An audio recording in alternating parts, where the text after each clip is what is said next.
the #1 Costa Rica real estate and investment podcast, bringing you experts from all over Costa Rica.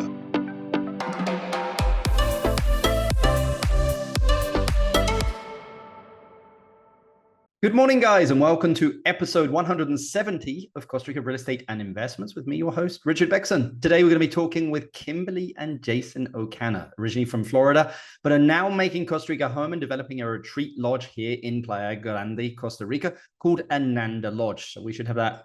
I say we should have that finished because we are actually project manager and we help them kind of really structure the lodge, the design, finding the right place, creating the financials, creating the design, and then also bidding it. So it's just going to be interesting. I wanted to get them on the podcast to talk about their experiences. They actually moved here, as I mentioned, here from Florida with their family, with their kids, and now living in the community around Matapalo, Playa Grande, Tamarindo, Flamingo. And I know quite a few of you listen to the podcast are looking to do something similar. So just wanted to get their viewpoint on, how to create community, how to really survive here. And I say survive here, but really kind of excel here in Costa Rica so that you and your family just have the, take full advantage of everything here in Costa Rica that it has to offer. But so we're going to get chatting with them today about their experience so far and also their advice. Remember, if you want to reach out to us, you can do for anything, info@investingcostarica.com. That's info@investingcostarica.com.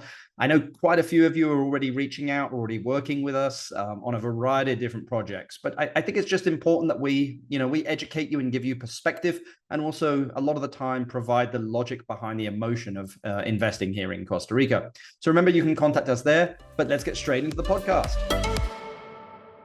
Good morning, guys. How you doing? Good morning. Yeah, we're doing well. Good morning. From sunny Guanaco, right? Yep, we're here at our home in Matapalo. Awesome. Well, let's get straight into the podcast, guys, as I know that you're busy building a retreat lodge. So let's get straight into it. But I mean, with real estate in North America kind of been on a downward trend, I mean, what are you guys starting to see here in Costa Rica? Yeah, I would say that as with history, what history has shown, that Costa Rica kind of tends to follow the North American trends or the American trends. So I think we're starting to see a little bit of a slowdown. Some of the homes and properties are starting to stay on the market a little bit longer. Not quite as hot in some of the outlier areas. You're still seeing stuff move, say in the Tamarindo, Playa Grande, Flamingo markets, but maybe in some of the outlying areas and maybe like a Huacas or whatnot, you're starting to definitely see some slowdowns in some of those neighborhoods. Yeah, I agree. I mean, I was there yesterday in Tamarindo and Flamingo, and then up in Coco, and their prices are still, very, very, very strong. Like there was a 3-bedroom ocean view yesterday at 750,000. I mean, that prior to the pandemic was probably around about 500,000. But stuff outside those outlying areas, as the market kind of contracts, everything contracts around those main areas, as you said there, Tamarindo, Playa Grande, Flamingo. So yeah. I mean, it's very weird to be doing this podcast with you because, as I said, I think that you're the first people that I've done a podcast with who contacted us and are working with us because of the podcast. But it's great. I mean, it's great. And that's why I wanted to get you on here to kind of explain your journey, kind of what you've been through here. Because I think a lot of other people out there are thinking of doing this or in the process of doing it. And I think it's just great to get some advice, and some of your experience, out there to them. But if you don't mind me asking, why did you guys decide to move full-time to Costa Rica with the family? Yeah, so moving to Costa Rica was something we had planned on doing in about 10 years when our children had graduated high school. And clearly we've moved that timeline up. I found myself burnt out on a long-term corporate career, and that was serving no one in our household. So I left that job in pursuit of other passions. And then shortly thereafter, we lost our home in the hurricane. And Jason, as a firefighter, found himself in a similar position that I was in, which was just really tired. We knew we really wanted to be in service of people, but the roles that we were in just weren't optimal and weren't sustainable. So after that series of events, we started doing a lot of research on the internet of whether we could make it possible sooner than later. We also considered the fact that maybe in 10 years, our children wouldn't want to move to Costa Rica. And the way that everything was laying into place in North America and the United States, we started to feel a bit uneasy and unsafe with our children in the school system, the political unrest, the continued just violence and uncertainty with the economy. And we really wanted a lifestyle that was more simple, a lifestyle that focused on quality time with family, that focused on being in nature, being one with nature, eating whole foods. And so we decided to take a leap of faith and move up that timeline, and move here now where we could experience the next 8 to 10 years with our children together with more quality time as a family. Why do you think Costa Rica gives that quality time with family, if you don't mind me asking? Because I mean, you could theoretically get it at home, but like, why? Like, I mean, what does Costa Rica have that makes it so special in order to have that with your children? I mean, I will say, I think it starts with the Pura Vida essence of quality time is what is central. Having conversation and being in the moment. The amount of distractions are greatly reduced. You know, there's not Targets and Walmarts and malls and everything to distract you and pull you into consumerism. Here, that's removed. And what is here is quality time with people over a cup of coffee or a meal or sitting at the beach. So you take all that away, you strip everything away, and you're back to what our ancestors had, which is being with the land, being with nature, and it forces you to kind of congeal as a family. I mean, in the United States, we were working so hard. We couldn't have developed the business plan that we have in the United States. It wouldn't be feasible for us. So moving here allowed us to do that, which allows us to take our kids to school and to pick them up from school and to actually be with them more, to shape them as humans and also experience time as a family. Absolutely. One of the things that I say down here is tenemos tiempo. We have time, and yeah, we're able to take the kids to school. We get up early, rise with the sun, fall with the sun, able to make breakfast before school, able to have family dinners all the time. So it just without that fast-paced American lifestyle, you just end up falling into this slower pace, easier living, you know, closer to the earth, closer to your people. And it's a much tighter community feel. I think I didn't realize, because where we lived in the United States in Florida, there's a lot of people and everyone's moving and everyone's busy, and you think, oh, I spend a lot of time with people, but they are so distracted that the depth of conversation really isn't there. They're checking their phone, they have a meeting, they have some other function to run to. Whereas here, there is this essence of operating as a village, being in support of each other, and that feels really good.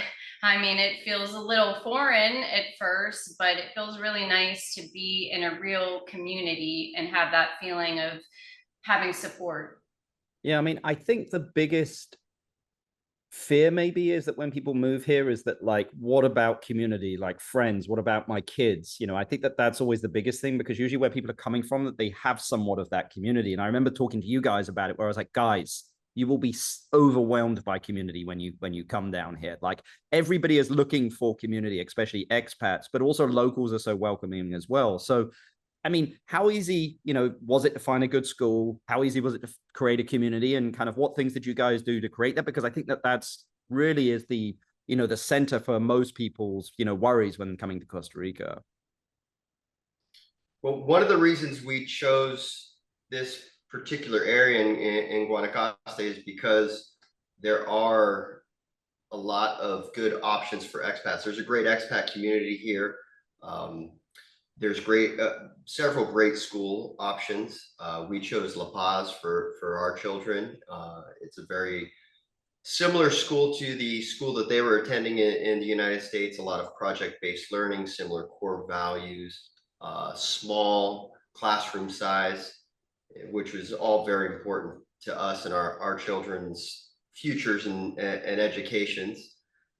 As far as our community goes, I think within a day or so of being here, we were already included in the family group chat, and there's a constant dialogue happening amongst the community of, hey, where can I get this, or hey, can I borrow this? Has anybody seen, you name it, there somebody's had the experience and has an answer for them, all the way down to, hey, has anyone seen my children? Because the children just are able to just run wild out here and grow up as we did as kids, that you don't typically really see anymore in the United States. Our kids in the US, they weren't running out the door when they got home from school to go play with their friends. Our daughter, I've lost her a couple of nights where I just have no clue whose condo she's in, or you know, where she's at in the neighborhood. I know she's safe, and she's out there enjoying life with her friends. And that was another one of our big goals for moving down here is, you know, get our children off of tech and get them out in the world. Let's you know, stop and smell the roses, so to speak. Yeah. Yeah, I mean, it's just, it is incredible with that. I mean, that's why I never moved out of my community. It's just, I don't lock the doors and the kids all run around. And yeah, I mean, you know, they just like exactly, I mean, I grew up on military bases, so it was very easy because it was fenced in. You know, the door would open at 9. We were like wild dogs running out, and we'd come back when we needed something to eat or drink, and then we'd be back out again. So yeah, I think Costa Rica can give that. I think probably more enclosed communities than they would be in kind of more, you know, open style communities. But I mean, let's just change gears here to the retreat lodge, because again, that's what we're you know, you guys are building. But I mean, where did the idea to create that come from? And like, why Costa Rica? Yeah, I can start, and then I'm sure Jason will add in.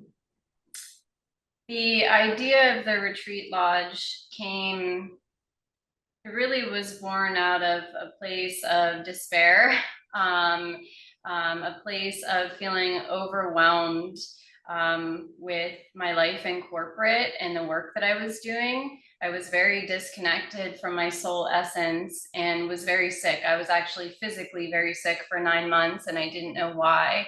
And it wasn't until I started doing some deep soul searching and took a trip to the Amazon that I uncovered how misaligned I really was in my life. And that introduced me to plant medicine healing and vibrational healing with sound, and also trauma therapy.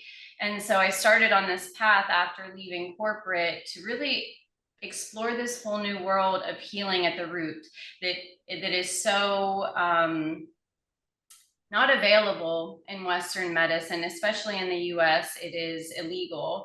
And that really opened up doors and a pathway of what we wanted to do with this. And then after losing our home and Jason finding himself burnt out as well, it opened this door to Costa Rica, a place where plant medicine is decriminalized, and finding a piece of land that was sacred in an area that we really liked. And so the idea really came from a need for my own healing, a need for healing for our family unit, a need for Jason's own personal healing, and this desire to want to spread that healing. There are so many people that are struggling with addiction, with PTSD, with depression, with anxiety. We are war-ridden. We are at odds with each other. We are so divided. And so this lodge and this healing center provides an opportunity for people to come back to themselves, to heal what is at the root cause of their pain, their suffering, their depression, their anxiety, their misalignment. And we really wanted to offer that because of the deep healing that I've experienced in working with healers directly from South America. We wanted to provide people a really safe place to experience healing with plant medicine and also other modalities as well, yoga, breath work, but it's ultimately driven from if we can heal ourselves, then collectively we can heal society, we can help to heal the planet, and we can come together in a unified way of lifting each other up. And again, Costa Rica provided the ultimate opportunity for that because plant medicine is decriminalized, because of Costa Rica's focus and importance on sustainability and reverence for the land, and knowing that plants come from the land, right? And so having a place that really respected that essence. And also it is, it's more accessible. South America and the Amazonian jungle is not for everyone, right? It's a very big commitment. And so Costa Rica is a bridge to access ancestral medicine in a really safe way, in a beautiful country where you can also zip line and see waterfalls and monkeys and sloths and surf. So it was an ideal location, not just for our family, but for building this dream so that we can help spread healing throughout the world. It's funny that you say this. I was sat down with the head of tourism for the International Development Bank, a bank that develops all throughout Latin America. And we were talking about the future of like where tourism is going, like, both in Costa Rica and also in Latin America. And we were like, look, like everyone is so much on this treadmill at the moment, and there's, it's sensory overload, that how do you take them off that treadmill, in order to make them present? And, I was just like, just a digital detox, like, as soon as you arrive at a hotel, throwing your cell phone and any electronics in it, like, it's just like, I mean, you mentioned on the start of the call, like how much of a distraction that is. Like, it's like a drug, basically. I mean, it is a drug. It hits exactly the same, I think, sensory nodes in the brain that, certain drugs do. So I think that, and then also, yeah, I mean, just slowing down and being present. I mean, it's a great country. I always say we see the best of people here in Costa Rica because there is no stress. I was with clients yesterday, their cell phone didn't work. Like, it was they were like, it's amazing. Like, it was a frustration at start, but it's been great. Like, we've had no distractions throughout the day apart from you, Richard. So, It is amazing. I notice when I go back to the United States now, how frenetic my nervous system is, how overwhelmed it feels, but I had no perspective or context because that was my life. So my nervous system was just operating at such a high level. And when I come here, it takes me a day or two. It takes me time to go to the ocean, to be at the beach, to be with the land and hear the birds. And all of a sudden, I notice that my rhythm and my nervous system settles down. And so we want to give people this place and this space to land, to be, one with yourself, your breath, to really settle down. And then when we can come to that quietness and that stillness, our inner intelligence starts to speak, the intelligence of the body, of our higher self.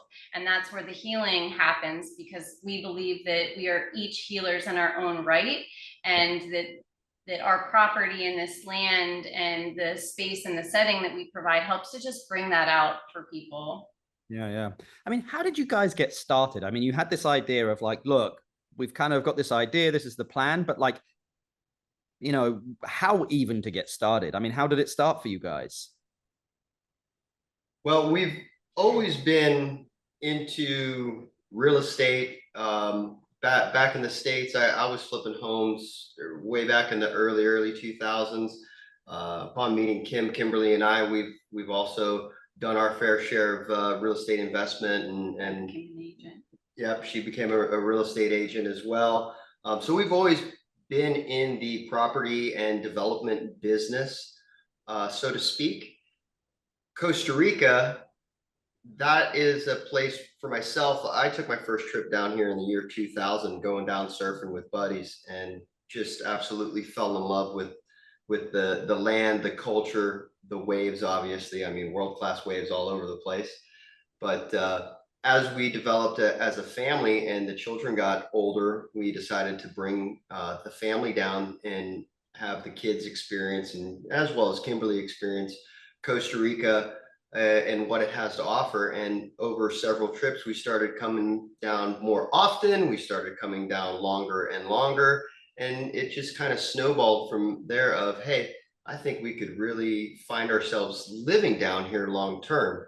Couple that with the events that Kimberly was talking about that took place, just kind of pushed us a little bit more over the edge to start looking for ways to make this a reality. So as we started doing a lot of that research on the internet, we quickly come to find out that there is no MLS in Costa Rica.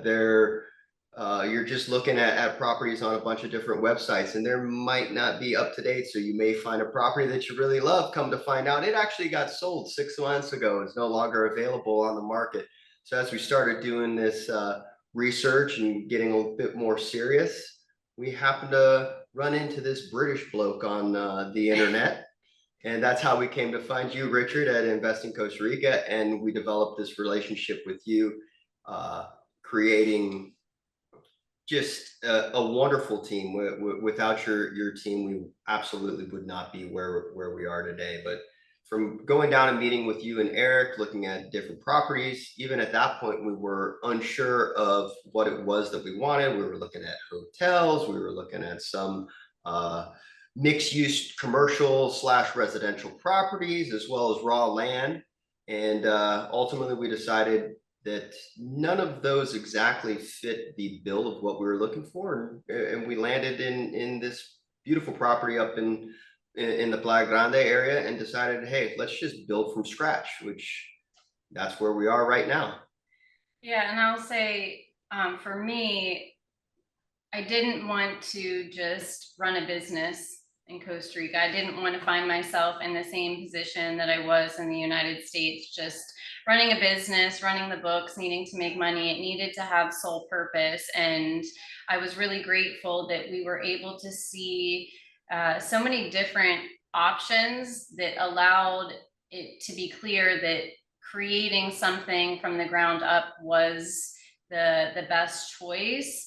And to echo Jason's comments, without your team, there's no way that that would have been possible. I mean, from what we're learning about the market here and building here, it's very different. And so it's very important to take your time, do your due diligence, and have the right team in place to do that due diligence, because it's definitely unique from the United States.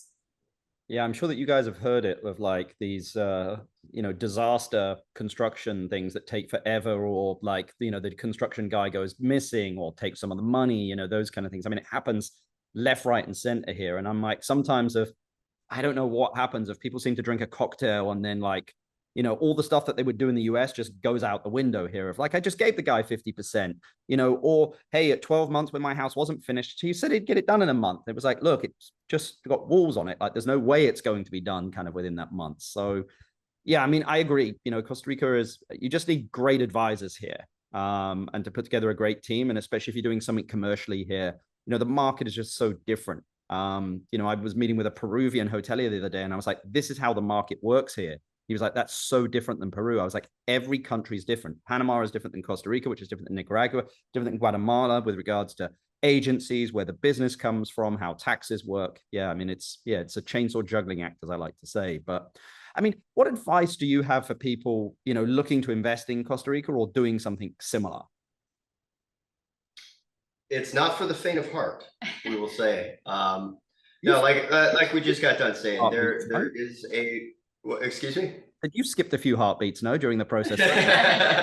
Absolutely. And it comes in waves. Like we said, you just got to keep surfing that wave. Yeah. As you've said to me many a time. But yeah, do your due diligence, do your research. Again, it's not for the faint of heart. This is different than anything you've experienced in any other country. Stuff takes time. So again, with the pura vida lifestyle, tranquilo, you have to be tranquilo in order to make it through. Just because they said that it was going to get done tomorrow does not exactly translate to tomorrow. It could be next week, and you just kind of got to learn to go with the flow. It will get done. Again, if you have yourself surrounded with a good team, the project will move forward.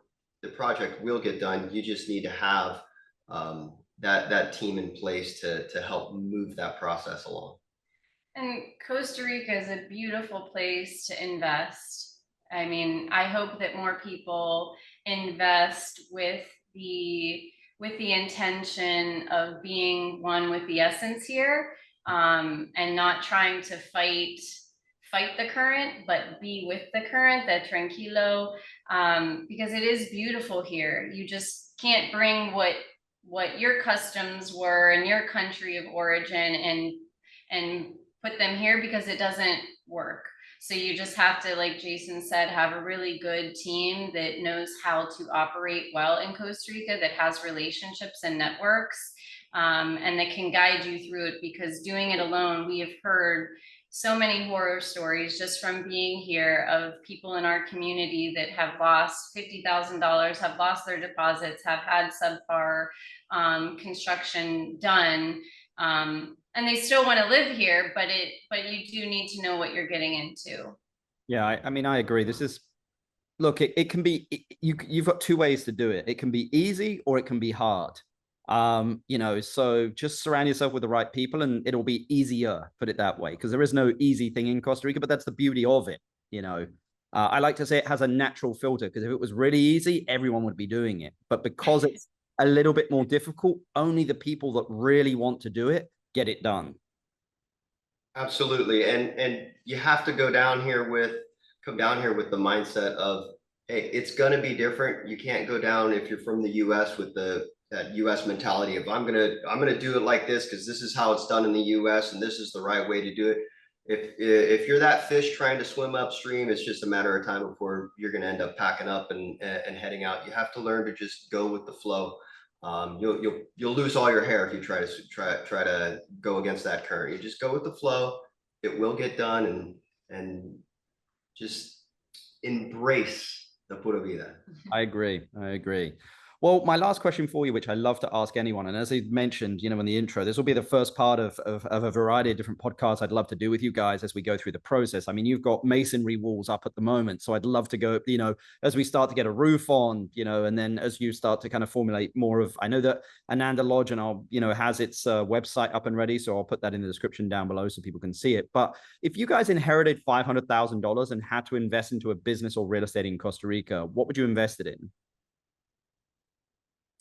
Well, we would most definitely invest it into the phase 2 part of our project. Absolutely. That would be our number one goal, to be able to get our phase 2 done as potentially as a 1.5 phase. But setting that aside, if I was coming down here as someone who just was looking to invest potentially for the first time in Costa Rica, I really do love the Playa Grande area just in general. I would put my money there, whether it be in just some raw land or potentially a home there. One of the beautiful things about Playa Grande is that it is surrounded by the national park. So there's only so much of that land to go around. So get it while you can. Yep. Yeah, and I agree. I would invest in Playa Grande. I might do a little restaurant, or something of that. There could be more of that feel in Playa Grande. I personally would also invest in healing, and accessible healing, whether that is plant medicine or not. The amount of war veterans, healthcare workers, first responders, we really want to focus on bringing them care, and the more options that they have to access that in a country where it's decriminalized and it's beautiful and they can heal, the better that our world is going to be. And plant medicine and the use of psychedelics is on the rise. It's all over the news and everyone is exploring it. They're looking to synthesize the plant essence into chemicals, when really we could come to a land that values the plants and understands the healing that's available. So I would definitely invest in that. Awesome. Well, guys, this has been great. And as I said, we'll get you back on probably in a couple of weeks or a month or two to kind of get an update of where you're at in the process, and also more advice that you have for people as you surf that wave. Yeah, so hopefully you guys don't lose all your hair during the next coming months anyway, but really appreciate you taking the time to come on the podcast. Absolutely. Thanks so much for having us. Thank Always. you. Have a great day, guys. You too. Pura vida. Guys, I hope you enjoyed that podcast there with Kim and Jason. As I think you can see here, I mean, to really excel and adapt to Costa Rica, you do kind of have to have a little bit of patience and kind of surf the wave, as we say. It's not as black and white as the rest of the world. A lot of stuff operates in the gray here. How things should be done is not really how it's done. And I think for anyone that's had any experience with Costa Rica will completely understand that. But just the beauty of this country, the people, and just kind of the ability to be a little bit more present here is absolutely amazing. When me and my wife had kids many years ago, we were deciding whether we were going to bring them up in the UK or here in Costa Rica. And, I said to Sylvia, I was just the quality of life here. Okay, the education potentially could be better, but I think just the worldness of Costa Rica and the perspective it can give you is something that it's just a huge asset. You can get an education at any point in your life, but just growing up around nature and this culture and this community that we have here is just very unique. So again, I don't need to tell you that's why I chose Costa Rica. But if you'd like to reach out to us, guys, you can do info@investingcostarica.com. That's info@investingcostarica.com.